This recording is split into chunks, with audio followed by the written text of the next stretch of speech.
And here's our garment.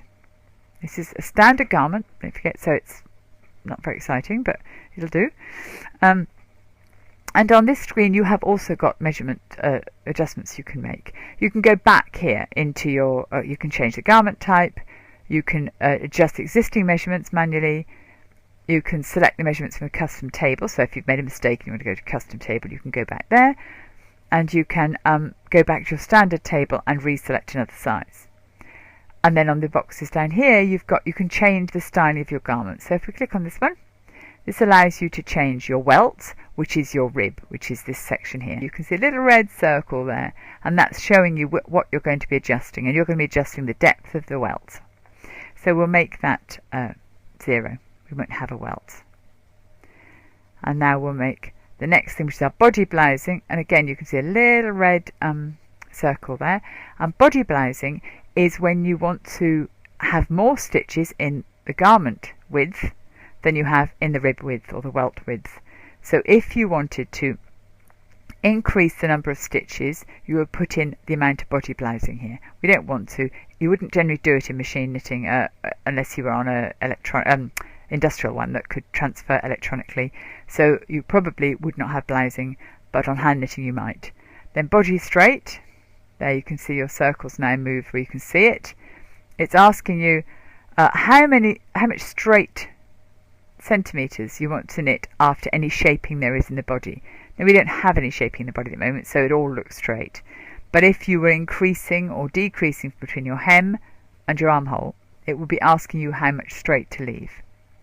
Shoulder drop, you can see the red circle here. Shoulder drop is asking for the difference between here, the neck point, and the shoulder point. Now on this garment there is no shoulder drop, but if I put something in, you'll see what happens. I'll make this 2 centimetres.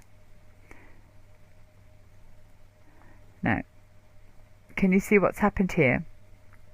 That line has become a diagonal line, and this little vertical red line is the 2 centimetres I've dropped my shoulder point down from the neck point. And that gives you a better fitting garment at the shoulders. However, with a straight set-in sleeve, as this is, it's probably not such a good thing. So you generally wouldn't have too much of a shoulder slope with a straight sleeve. You generally have them with set-in sleeves more. So we'll say OK. The next one is about the neck here, styling for the garment neck. It's asking you again, do you want a neckband and how deep is that? So we'll just change that to 3 just for something to do. And the width of your back neck here can be wider. So if you wanted it wide neck, you could go for 20. V-neck depth, again the red line shows you what you're looking for. V-neck depth is 20, so let's make that 22. And V straight is like the one that's under the armpit. It's asking you, should there be any straight knitting at the end of your V?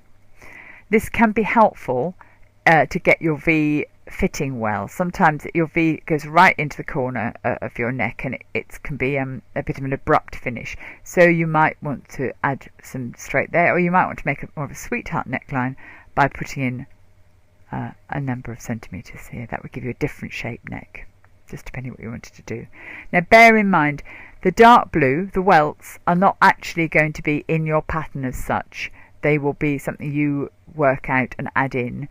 Although you'll knit them as part of them, they're not going to be written out in the pattern. So let's go OK to that.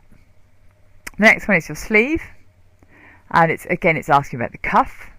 So let's give it a small cuff. Sleeve blousing, here as you can see the red circle, is about whether there are more stitches in the first row of the sleeve than there are in the rib, and if so, how much is that by, how much percentage. And then your sleeve straight, similar to the underarm, it's saying at the top of the sleeve, when you've shaped from the wrist upwards to the armhole, how much straight should you have. Now on a standard garment you probably have, they've got 2.5 centimetres, 2.3 centimetres. If we make that bigger, you'll see what it does. Whoops. No. It changes the shape of the sleeve. Now you probably wouldn't want that much unless it was a design feature, so we'll go back to 2.3. OK, and now when you get to the top of your shaping, you will get a short straight section to knit, which will fit in with the garment here. So those are really the adjustments you can make in the standard garment shaping.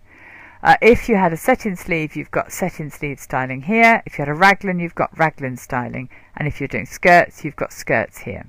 So those are greyed out at the moment because they're not applicable to this. Just at the top here, just a quick mention, you've got hidden seams you can show. There aren't any on this, they're not going to show. You can see a body inside, which gives you some idea of the fit of the garment. That takes it away. That shows the shape in monochrome, which we don't really want. Let's take away the body. And then you've got scales here, rulers you can put in place to help you decide on how long the garment is. And you can see it puts 0 at the bottom, but you can move it around. You might want to measure how deep your armhole is, for example. You might want to measure certain things. You can move them around like this. So once you're happy with it, you file, save as, and it will call it a .shp, which is a shape file for Designaknit. So we'll call this testing. Save. Now that's saved as a standard pattern. It hasn't overwritten the standard V-neck or whatever shaping you've brought into play. It's saved your own as a shape pattern.